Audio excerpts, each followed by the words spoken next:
Hi friends, I'm Jashwanth. Welcome to my channel. ఈ వీడియోలో మనం SEO గురించి తెలుసుకుందాం. SEO గురించి తెలుసుకోబోయే ముందు మనం search engine results page SERP గురించి చూద్దాం. ఇక్కడ మీరు చూడొచ్చు, నేను గూగుల్ సెర్చ్లో best places to visit in Chennai అని చెప్పి నేను సెర్చ్ చేశాను. నాకు వితిన్ సెకండ్స్లోనే నాకు లాట్ ఆఫ్ రిజల్ట్స్ అనేవి జనరేట్ అవ్వడం జరిగింది. సో ఒక్కొక్క పేజ్కి మనకి 10 లింక్స్ అనేవి ఉంటాయి. సో ఈ రిజల్ట్స్ అంటే టోటల్గా ఈ రిజల్ట్స్ పేజెస్ని మనం సెర్చ్ ఇంజిన్ రిజల్ట్స్ పేజ్ అని అంటాం. అండ్ నెక్స్ట్ మనం ఇప్పుడు అనటమీ ఆఫ్ SERP గురించి చూద్దాం. ఇక్కడ మీరు చూడొచ్చు, నేను best places to visit in Chennai అని సెర్చ్ చేసిన వెంటనే నాకు చెన్నైలో ఉండే బెస్ట్ ప్లేసెస్ యొక్క రిజల్ట్స్ని నాకు జనరేట్ చేయడం జరిగింది. అండ్ నెక్స్ట్ ట్యాబ్లో నేను బెస్ట్ ప్లేసెస్ నియర్ బై మీ అని నేను సెర్చ్ చేసాను. సో నియర్ బై మీ అని చెప్పి నేను సెర్చ్ చేశాను కాబట్టి ఇది నా లొకేషన్ అడిగింది. సో నేను నా లొకేషన్ యాక్సెస్ ఇస్తే నా లొకేషన్ బట్టి నాకు రిజల్ట్స్ అనేవి జనరేట్ చేస్తుంది అనమాట. సో ఇది ఎలా వర్క్ అవుతుందంటే, ఇక్కడ మీరు చూడొచ్చు సైన్ ఇన్, నేను ఇంకా సైన్ ఇన్ అవ్వలేదు. మీరు సైన్ ఇన్ అయిన వెంటనే మీ జీమెయిల్ యొక్క లొకేషన్ని ట్రాక్ చేసుకొని మీ లొకేషన్ బట్టి రిజల్ట్స్ అనేవి జనరేట్ అవ్వడం జరుగుతుంది ఫ్రెండ్స్. అండ్ నెక్స్ట్ ట్యాబ్లో నేను how to make a kite అని చెప్పి నేను సెర్చ్ చేశాను. ఇక్కడ మీరు చూడొచ్చు, నాకు ఫస్ట్ రిజల్ట్ అనేది వీడియో వచ్చింది యూట్యూబ్ నుంచి. అంటే హౌ టు అనే కీవర్డ్ అక్కడ వీడియోగా యాక్ట్ అవుతుంది అనమాట. అంటే హౌ టు అనే కీవర్డ్ ఎంటర్ చేశాను కాబట్టి నాకు వీడియోస్ అనేవి జనరేట్ అవ్వడం జరిగింది.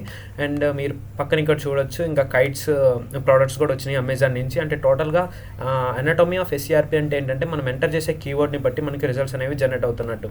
సో ఇక్కడ మీరు చూడొచ్చు, మనం సెర్చ్ చేసిన వాటిలో మనకి ప్రోడక్ట్స్ జనరేట్ అయినాయి, వీడియోస్ జనరేట్ అయింది, అలాగే కంటెంట్ జనరేట్ అయింది. మన లొకేషన్ బట్టి మనకి రిజల్ట్స్ అనేవి కూడా జనరేట్ అవుతాయి అనమాట. సో ఇది టోటల్గా అనటమీ ఆఫ్ SERP.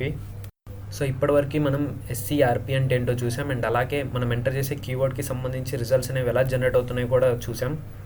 ఇప్పుడు మనం SEO గురించి తెలుసుకుందాం. So first, what is SEO? SEOనే మనం సెర్చ్ ఇంజిన్ ఆప్టిమైజేషన్ అని కూడా అంటాం. SEO ఎందుకు యూస్ అవుతుందంటే, మన వెబ్సైట్ యొక్క క్వాలిటీని, అలాగే మన వెబ్సైట్కి వచ్చే ట్రాఫిక్ని, ఇంకా మన వెబ్సైట్ యొక్క విజిబిలిటీని సెర్చ్ ఇంజిన్లో ఇంక్రీజ్ చేయడానికి మనకి యూస్ అవుతుంది. సో ఇక్కడ మీరు చూడొచ్చు, search engine optimisation is helpful to increase the quality and quantity of the website traffic and increase the visibility of our website or web page in the web search engine. So మీకు డిస్క్రిప్షన్లో ఈ article యొక్క link అనేది ఇస్తాను. మీరు ఇక్కడ నుంచి కూడా మీరు డీటెయిల్గా ఈ వీడియో గురించి తెలుసుకోవచ్చు. మన వెబ్సైట్కి ట్రాఫిక్ పర్ఫెక్ట్గా జనరేట్ అవ్వాలంటే మన వెబ్సైట్లో రాసే కంటెంట్ కానీ అలాగే ఆర్టికల్స్ కానీ SEO ఫ్రెండ్లీగా ఉండాలి. సో SEO ఫ్రెండ్లీ అంటే ఏంటంటే, మన వెబ్సైట్లో కోడింగ్ ఎర్రర్ ఉండకూడదు. అండ్ దాంతోపాటు privacy policy, contact and copyright ఇలాంటి పేజెస్ అనేవి అప్లోడ్ చేయాల్సి ఉంటుంది. అండ్ నెక్స్ట్ మన సైట్ అనేది రెస్పాన్సివ్ అనేది ఉండాలి. రెస్పాన్సివ్ అంటే ఏంటంటే, యూజర్స్ మన వెబ్సైట్ని మొబైల్ ఫోన్స్లో ఓపెన్ చేసినా అండ్ అలాగే ల్యాప్టాప్స్లో ఓపెన్ చేసినా, సిస్టమ్స్లో ఓపెన్ చేసినా మన వెబ్సైట్లో ఉండే కంటెంట్ యూజర్స్కి ఎటువంటి డిస్టర్బెన్స్ అనేది కలగకూడదు అనమాట.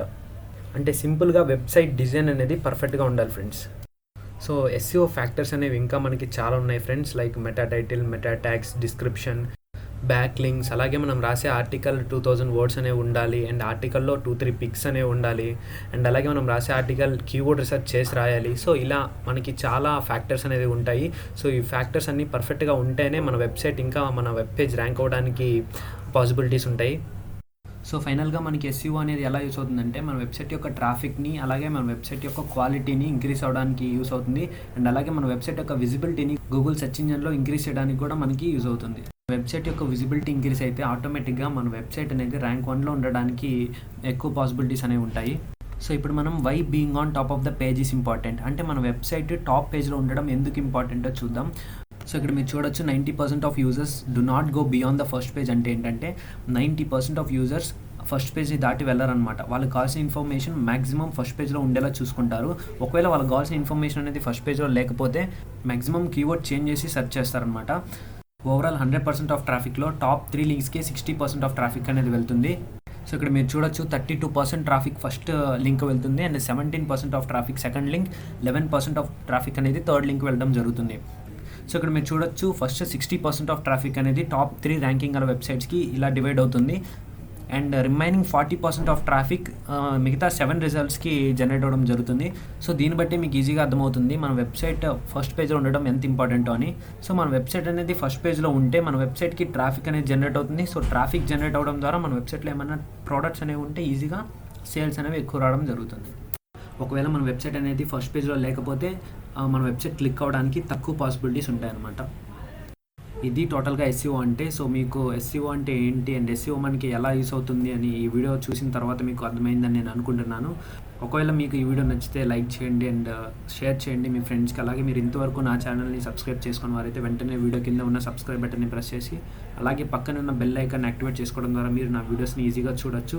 ఇంకేదైనా డౌట్స్ ఉంటే, ఏమన్నా సజెషన్స్ కానీ డౌట్స్ కానీ ఉంటే మీరు కమెంట్ సెక్షన్లో కమెంట్ చేయండి, అండ్ కన్ఫర్మ్గా నేను మీ కమెంట్స్కి అయితే రెస్పాండ్ అవుతాను. So thank you friends, see you in next video. Bye by.